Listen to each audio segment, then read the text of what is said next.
I'm Jaime Laredo, and I'm absolutely thrilled to be doing this project with my former pupil, Jennifer Koh. She might still think of me as her teacher, but I'm definitely not. I'm now her colleague.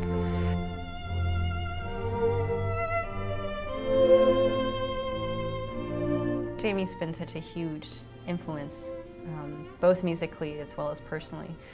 So I felt like I wanted to celebrate that. We are planning on doing the Bach Double, and which is a piece that we first played together, I can't remember how many years ago, but a long time ago. And new works by David Ludwig and Anna Klein, and a lovely short piece by Philip Glass. I'm just very excited and thrilled about the whole project, the whole idea.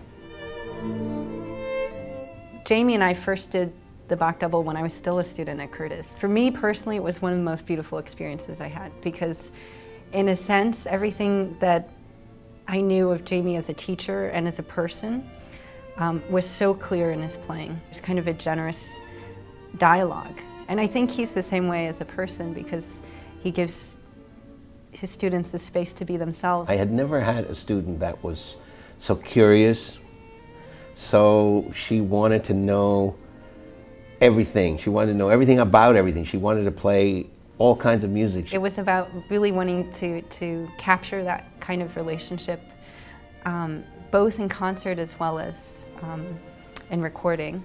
And for that relationship and that piece, the Bach Double, to kind of inspire the next generation of composers as well. Just their craft, everything is related to the music of the past. That's also something that's special about this particular project, because it's about not only seeing the tradition in terms of performance tradition being passed on from a teacher to a student, but it's also about a kind of compositional dialogue that's kind of happening over centuries, because Bach was alive over 300 years ago.